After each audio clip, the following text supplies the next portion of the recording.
Fundación Monte Castrobe, Odeza Medieval, Galatea,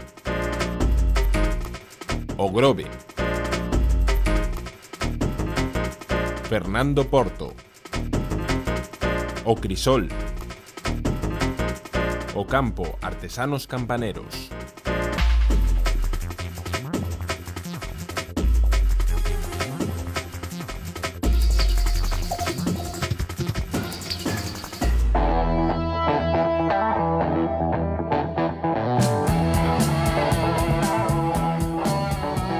O campo de golf da Fundación Monte Castrobe ocupa 53 hectáreas de Silván de Armenteira, unha atalaya dende a que se abarca toda a ría da Arousa e boa parte da súa comarca. O campo débese á iniciativa dun grupo de amigos que se xuntaban para practicar o golf nun monte próximo e que convenceron a 8 concellos da comarca, a máis da Federación Española de Golf, para crear unha fundación pública. Buscaban rebaixar os custos deste deporte para achegalo a un sector máis amplo de usuarios. El sistema de funcionamiento que tenemos aquí en el campo es un planteamiento como otra instalación deportiva. Se ha construido con dinero público las instalaciones y nosotros los usuarios pues corremos con el mantenimiento de ellas. En ese sentido nosotros tenemos una masa social de 1.500 familias que a una media de 2,7 por familia pues dan 4.000 y pico personas fijas, más todos los transeúntes que vienen por los hoteles o sin venir por hoteles. O campo esténdese pola ladeira oeste do Monte Castrobe, no concello de Meis.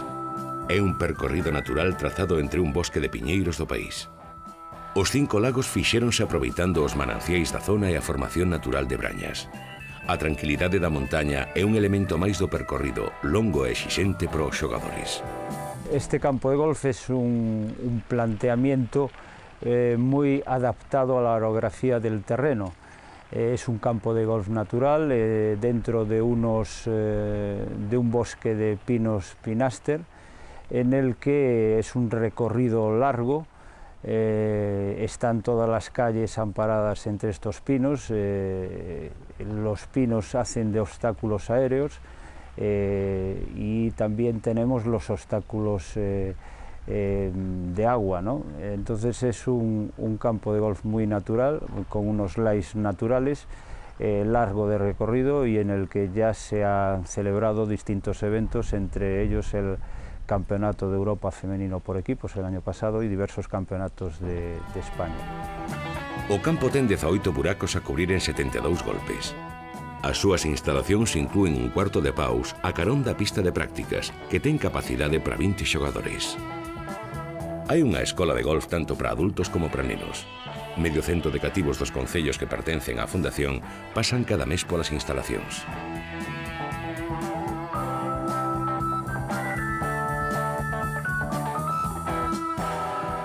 A Casa Club alberga os vestiarios e unha cafetería con amplas vistas de toda a contorna.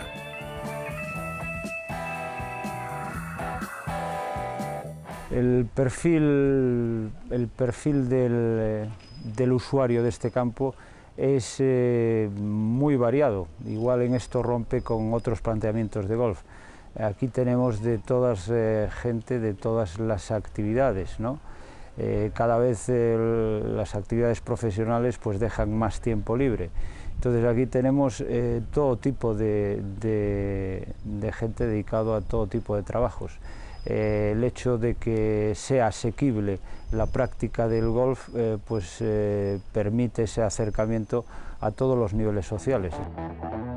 A súa situación estratégica entre as rías da Arousa e Pontevedra converte o campo nunha nova oferta que sumar ao atractivo turístico que agroma aos seus pés.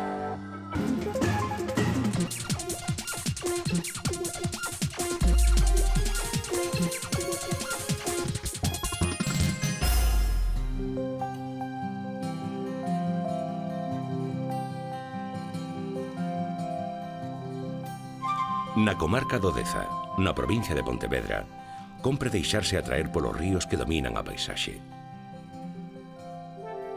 Seguimos así unha ruta que nos leva por lugares de gran beleza natural e algúns dos mellores exemplos da arte medieval galega.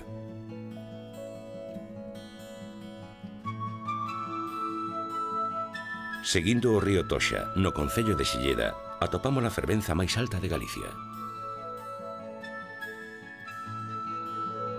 Logo de percorrer a Serra do Candán, as augas salvan aquí un desnivel de 60 metros. Ao longo do tempo, o río non foi quen de erosionar a dura rocha, dando lugar a esta paisaxe agreste e a un tempo chea de encanto.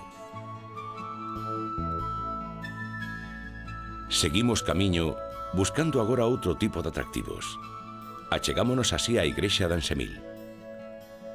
O templo sorprende pola xustaposición dunha igrexa de estilo románico e unha capela gótica, presidida pola imaxe pétrea da súa portada. A igrexa próxima de Santiago de Breixa destaca polo seu interior.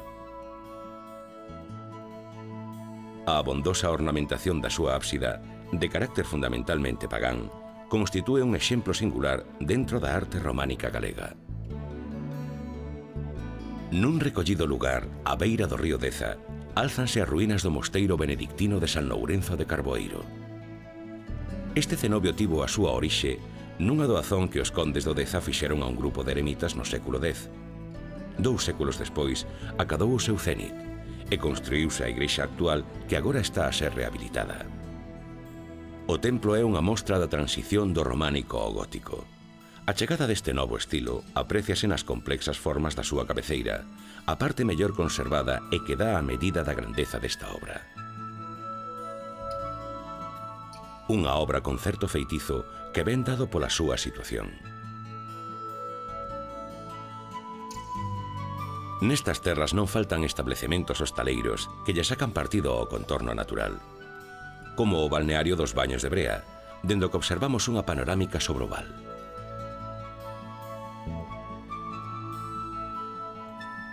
Finalmente volvemos ao río Deza e aproveitamos a área recreativa da Carixa para poñerlle fin á nosa viaxe.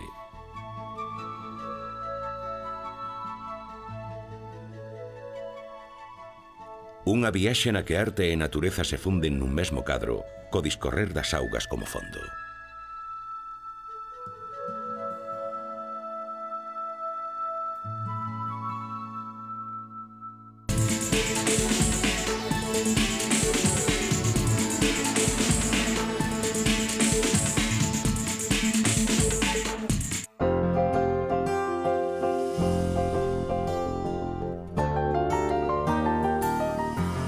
O Hotel Galatea abriu as súas portas no verán de 2000.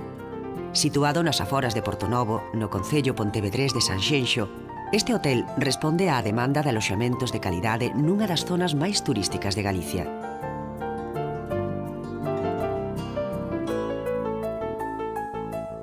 Coa categoría de 4 estrelas, o Hotel Galatea conta con servicio de gardería. As 80 habitacións dobres e 6 junior suites combinan con sobriedade o confort e a elegancia.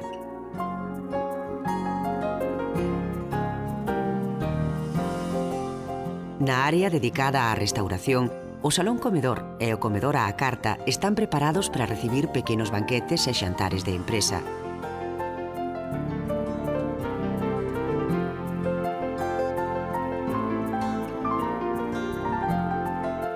A discoteca completa esta oferta dirixida a unha clientela moi cambiante segundo a época do ano. Bueno, clientela, non cabe duda que é distinta do verano. O do verano é o turista clásico, veraneante, que ven a pasar as súas vacacións. É un cliente con máis tempo de estancia no hotel, igual están 15 días, hai quen está un mes, non son moitos xa, cada vez abundan menos. Pero o lógico é, son clientes de semana, non? Semana, 10 días, 15, depende, no verano. Mentras que despois en invernos as estancias se acortan máis. Son de puentes, fines de semana, hai circuitos, algúns congresos, que é o que se está movendo ahora en esta época, daqui en adiante. O Galatea conta cunha ampla zona termal.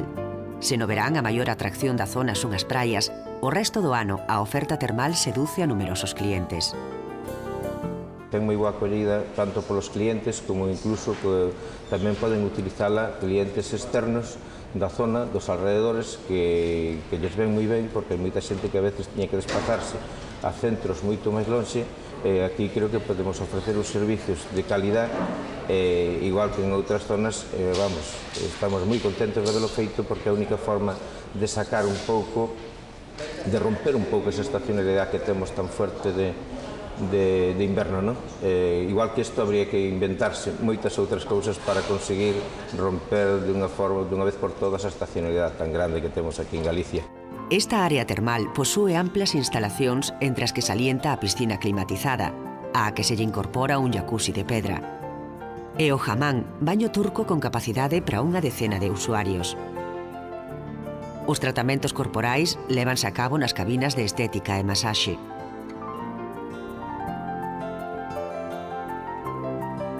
Nos amplos xardíns do exterior atópanse a piscina, as canchas de tenis e pádel e o parque infantil. Entre eles, un espacio ideal para pasear e relaxarse. Sexa para reunións de traballo, un descanso estival ou para gozar das instalacións termais, o Hotel Galatea propón unha completa oferta que ten na boa resposta dos hóspedes o seu mellor aval.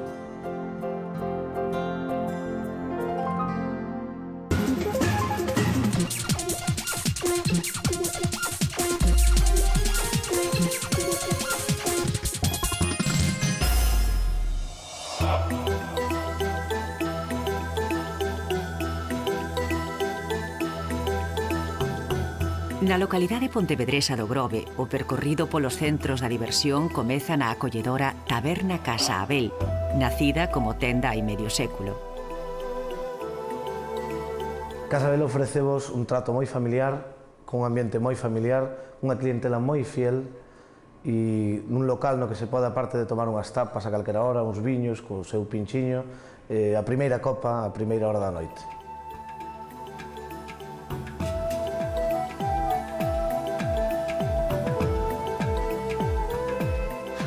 De estilo rústico e tradicional, Casa Abel serve as mellores tapas, táboas e mariscos. Ademais, é un dos chamados locais de primeira hora nas copas da noite.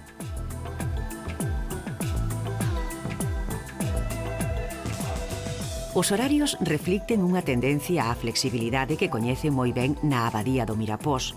Decorado ao xeito medieval, o local espalla polos seus 2 pisos toda a oferta de ocio imaginable. Xogos de mesa, conexión a internet, proxección de películas. A abadía permanece aberta dende as 8 da mañá ata as 3 da madrugada, o que leva ata ela a toda clase de xente.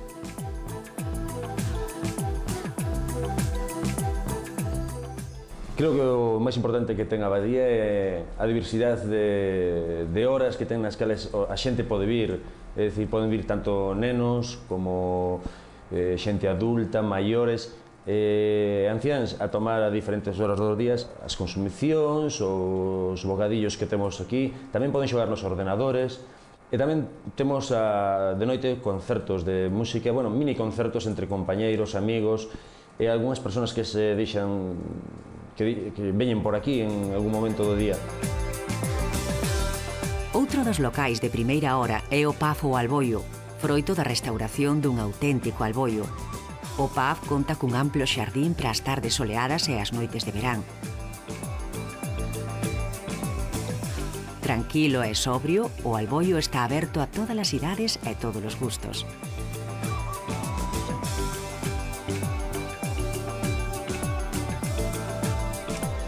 Bueno, o tipo de xente que suele vir ao Pub O Alboio pois é desde xente moi nova que ven a primeira hora, cando abrimos ás 4 da tarde, a xogar as súas partidas ou a mirar un pouco a televisión, partidos de fútbol, hasta todo tipo de xente despois de outras edades que ven a partir das 7 da tarde e xa hasta a madrugada, que fechamos ás 3:30, 4 da mañá.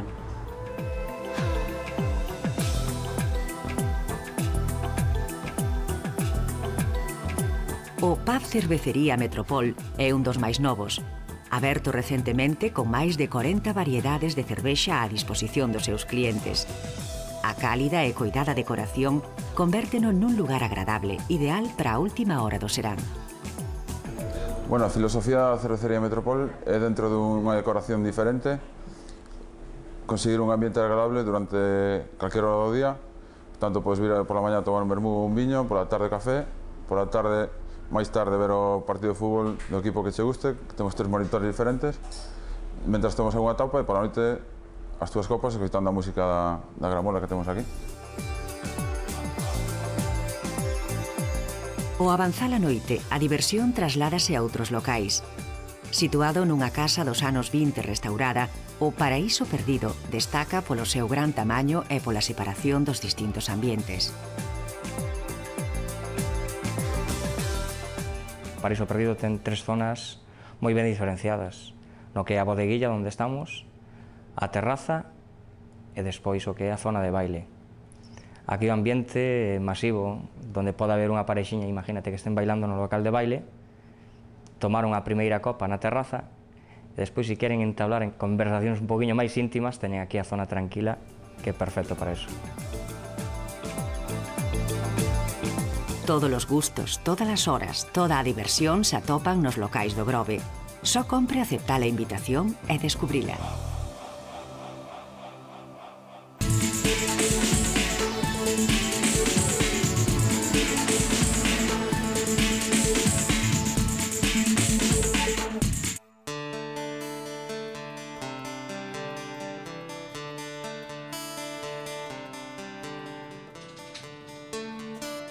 Nós non traballamos, divertímonos. E podemos facer divertir a todo o mundo. Mentres que un industrial é imposible. E ademais podemos vivir ben, podemos sacar cartos e vivir ben. Porque cumprimos ademais unha función social. O que pasa é que non é sempre fácil dar co asunto.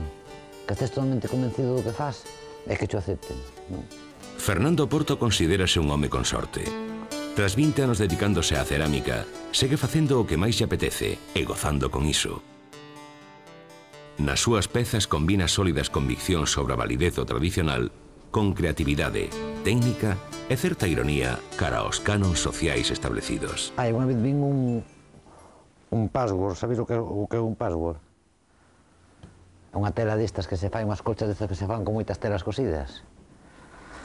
De Finlandia, cando vin dixen, hostia, que increíble, unha obra de arte contemporáneo mínima, e non había un cuadrado igual a outro.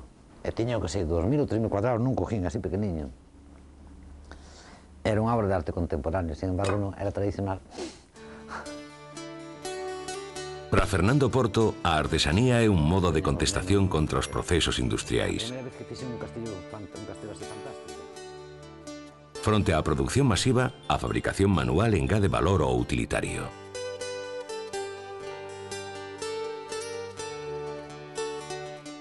Unha das características principais da artesanía é que son obxectos amables, en certo modo que nos enseñan a amar, inda que isto parezca unha perrullada e unha tontería.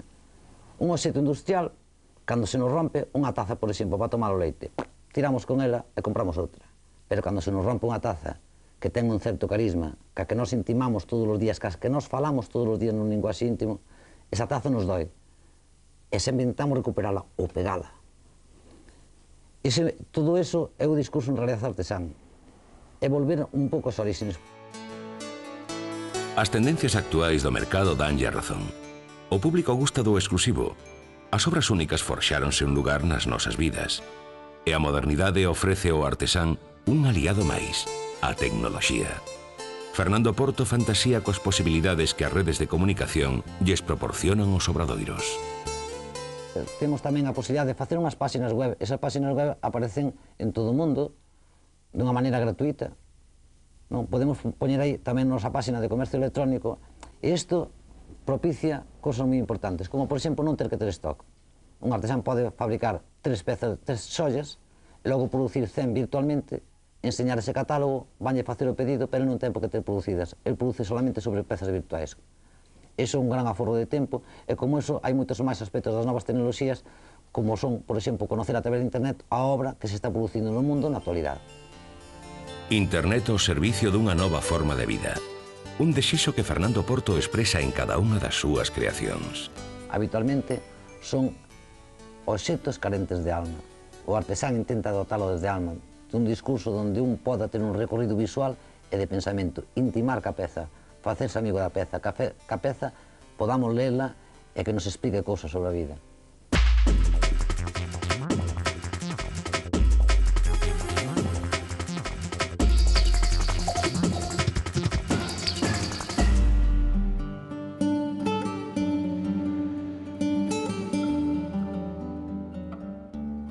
A luz mariñeira do Grove penetra polas amplas fiestras do Crisol, un restaurante que viu crecer a súa zona ao mesmo tempo co atractivo turístico desta vila arousá. Digna era apenas unha moza cando se puxo á fronte do negocio, exemplo de continuidade ao longo de toda unha vida entre fogóns. Eu sou filla de un señor que se chamaba José Prieto Araujo, que era o dueño de Casa Pepe. Entonces, nos éramos seus hermanos, eu era maior, quixen que me fixera algo para min. Entonces, eu pensei en isto e papá fixome isto para min. Cando eu tiña 14 anos, viña para aquí, ele acompañábame ao mediodía. E a noite viña mamá e xa nos íbamos todos outra vez a dormir para Casa Pepe, porque ali era a casa familiar. Eso foi como empezou.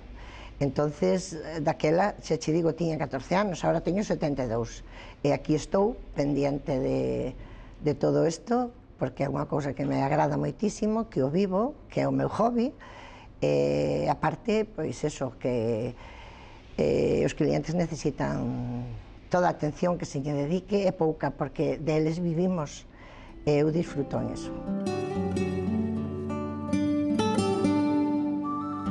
O renovado Crisol é un local diáfano cun só comedor, malia que repartido de xeito que dá lugar a diferentes espacios. As mesas están dispostas arredor de mostradores nos que se expoñen os produtos que han abrilo o apetito dos comensais. Fermosos mobles de madeira e algunha antigüidade dan calor ao restaurante, onde acoden a comer ata 4 xeracións de clientes habituais. O trato familiar que se lles dispensa forma parte dun xeito tradicional de concibir o negocio hostaleiro.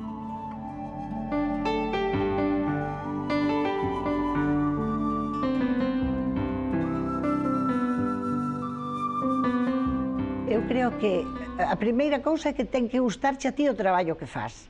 Se a ti che gusta o traballo que faz, a atención ao cliente é o máis importante, porque ten que ser un contacto directo e familiar. De aí que o cliente aquí síntese como se estuvera na súa casa, porque nós proporcionámonos, e non é facelo por facer, é que eu vivo, e como vivo, manifiesto-me desa maneira, e a min encántame facelo, e o cliente agradeceñe que se lle faga. O sea que eu creo que a atención ao cliente, danlle cariño e tratalo como se merece, pois é unha das cousas moi importantes dun restaurante. Estando a poucos metros da lonxa do Grove, da que se fornecen ata 2 veces ao día, o menudo Crisol tiña que desprender un inconfundible recendo mariñeiro. Sempre haberá 7 ou 10 mariscos para elixir, cociñados con receitas tradicionais herdadas dos devanceiros. As carnes fanse un oco na carta en forma de xarretes ou solombos. Nas sobremesas caben sabores dunha cociña máis actualizada. Hai tantas cousas importantes na cociña, pero eu creo que o primordial é os mariscos, os pescados, bueno, a materia prima que sea de primeira categoría. Eso é o máis importante para min. Logo, a atención que lle dediques as cousas para facelo. Por moi sencillo que sea o plato, o que máis requere é atención e cariño. Eso non podes olvidar nunca, porque se vais a la guardia, entonces é cando che poden salir as cousas mal. Pero se estás sempre pendiente de eso, do que estás facendo, sáleche bordado. As fiestras do restaurante miran ao porto do Grove, fonte das suculentas materias primas que ofrecen a diario, como fixeron toda unha vida os pratos do Crisol.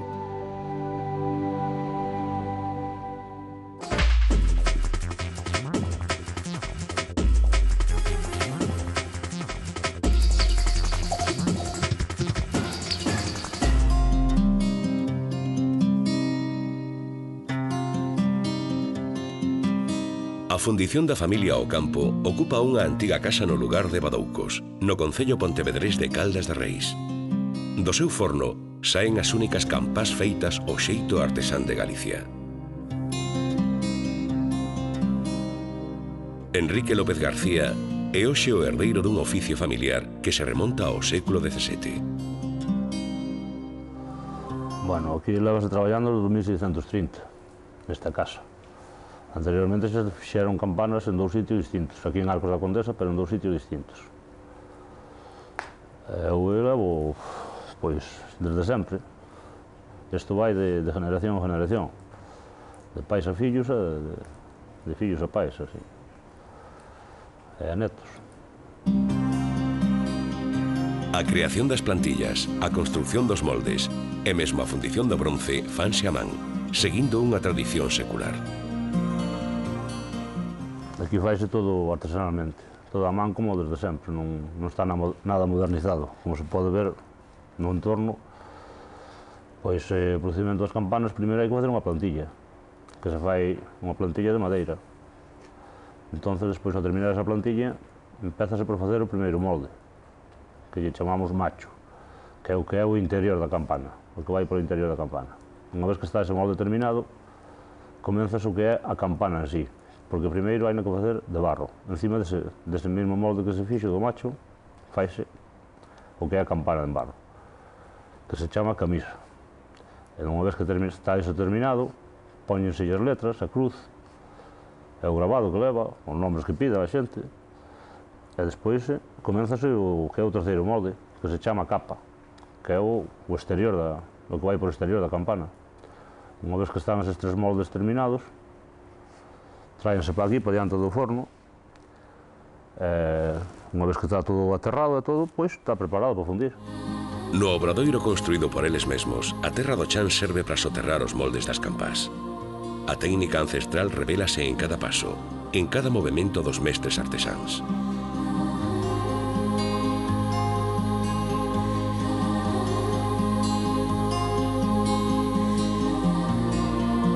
O fillo de Enrique, Chicho López Ocampo, manterá viva unha xeración máis un oficio case perdido. Axudou a construir o forno, seguindo os escritos dos seus devanceiros.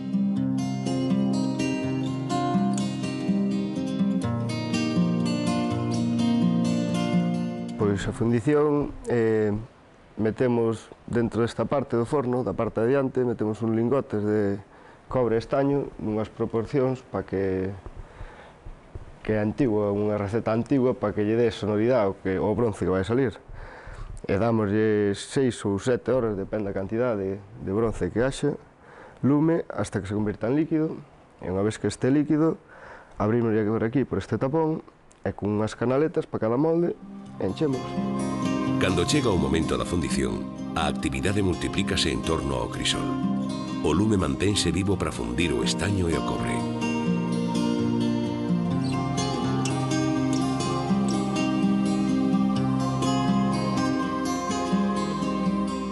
Meses de traballo vanse concentrar en tan só un intre. Enrique retira o tapón de barro que pecha o forno e o bronce esvara a borbollóns polas quenllas. Ao término delas, os paus impiden que chegue aos moldes.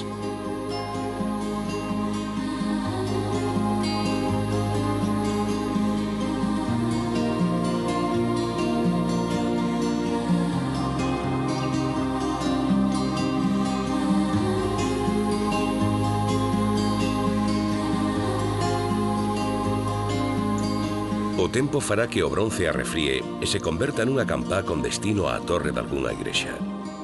O lume e a terra, as forzas ancestrais cobran vida no movimento e no tanxer das campás.